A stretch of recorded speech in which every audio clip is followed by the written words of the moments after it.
अस्सलामु अलैकुम नाज़रीन मोहतरम। नाज़रीन मोहतरम, इस वक्त अफगानिस्तान के हवाले से एक बहुत बड़ी खबर सामने आई है, जो कि अमरीकी सदर ने खुद बयान देकर दुनिया की इस उलझन को खत्म कर दिया, जिसके बारे में पूरी दुनिया बड़ी शिद्दत से मुंतजिर थी कि आखिर पाकिस्तान के आर्मी चीफ और ISI ने अमरीकी सेक्रेटरी डिफेंस को टेलीफोनिक राब्ते में ऐसा क्या कहा कि जिसके बाद अमरीका को घबरा कर दिफाई पोजीशन इख्तियार करना पड़ी और अफगानिस्तान के हवाले से पेशगोइयां करने की जरूरत पेश आई। लिहाजा आज राज अफशा हो गया है कि अमरीकी व्हाइट हाउस के तर्जुमान और खुद अमरीकी सदर ने कबूल किया है कि तालिबान को काबुल और पूरे अफगानिस्तान को अपने कंट्रोल में लेने के लिए 1 से 3 माह लगेंगे और कोई दूसरा चारा नहीं बचा।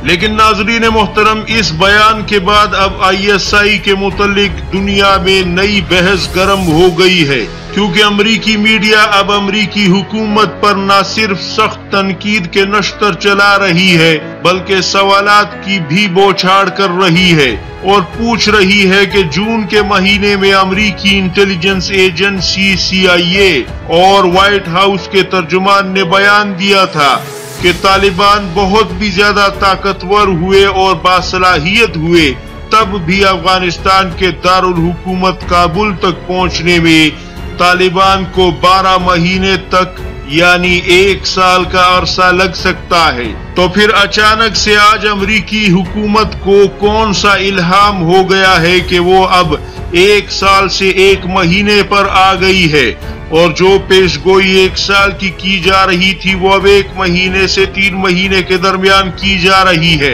अमेरिका को ये बयान पाकिस्तानी फौज और ISI से बात करने के बाद देना क्यों पड़ा? हमारी एजेंसियां CIA क्या इतनी कमजोर और नाकिस पेशगोई कर रही थी? क्या CIA की मालूमात किसी दूसरे अफगानिस्तान के बारे में थी और ISI की मालूमात किसी और अफगानिस्तान के बारे में है? यानी इन चंद दिन में पाकिस्तानी फौज के सरबराह से टेलीफोन पर अमरीकी डिफेंस सेक्रेटरी की बातचीत से पेशगोई पाकिस्तानी फौज ने ISI से अगर करवाई है, तो अगर ऐसा ही है तो अफगानिस्तान में जंग हारने की असल वजह तो हमारी इंटेलिजेंस एजेंसियां हैं, जिनको पता ही नहीं कि कब क्या होने वाला है और कैसे होने वाला है। अगर सारी पेशगोइयां और प्रेडिक्शंस ISI ने ही करनी है, तो फिर CIA किस दर्द की दवा है, जिनको अपनी जिम्मेदारियों और एक्सपर्टीज के बारे में कुछ मालूम ही नहीं। नाजरीन मोहतरम, यहाँ एक चीज तो साफ जाहिर हो रही है कि अमेरिका जो कि अफगानिस्तान में जंग लड़ा या वक्त गुजारा या वक्त गुजरने के बाद वापिस जा रहा है, इन 20 सालों में अमरीकी इंटेलिजेंस एजेंसियां या फिर भारत और मगरबी मुल्कों की खुफिया एजेंसियां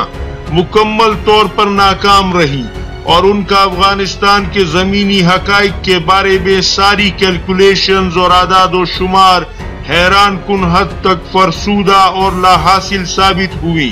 और ISI की ताकत और जनूबी एशिया पर ISI की गिरफ्त नाकाबिले बयान हद तक हैरत अंगेज रही, जिससे पूरी दुनिया की बड़ी ताकतें वर्ताए हैरत में मुब्तिला हैं। यहाँ पर हम चीन की एजेंसी MSS को भी किसी सूरत नजरअंदाज नहीं कर सकते,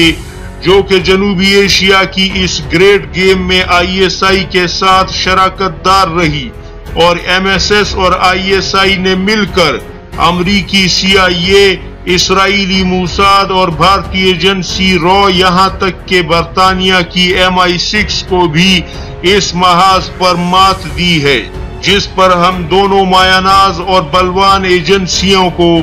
मुबारकबाद पेश करते हैं। यकीनन ISI और MSS खिराज तहसीन की मुस्तहिक हैं। अल्लाह ताला का शुक्र अदा करना होगा जिसने पाकिस्तान को ISI जैसी बला इनायत फरमाई, और दुआ करते हैं कि दीगर इस्लामी मुल्कों को भी ऐसी ताकतवर इंटेलिजेंस एजेंसियां मुयस्सर आ जाएं, जो कि उन्हें अंदरूनी और बैरूनी दुश्मनों और साजिशों से खबरदार रखें और उन्हें मुस्तकबिल के हवाले से ان کی آنے والی نسلوں کی زندگی کو محفوظ بنا سکیں اور عالمی طاغوتی طاقتوں کو لگام ڈال کر رکھ سکیں۔ آمین۔ پاکستان زندہ باد، ISI پائندہ باد۔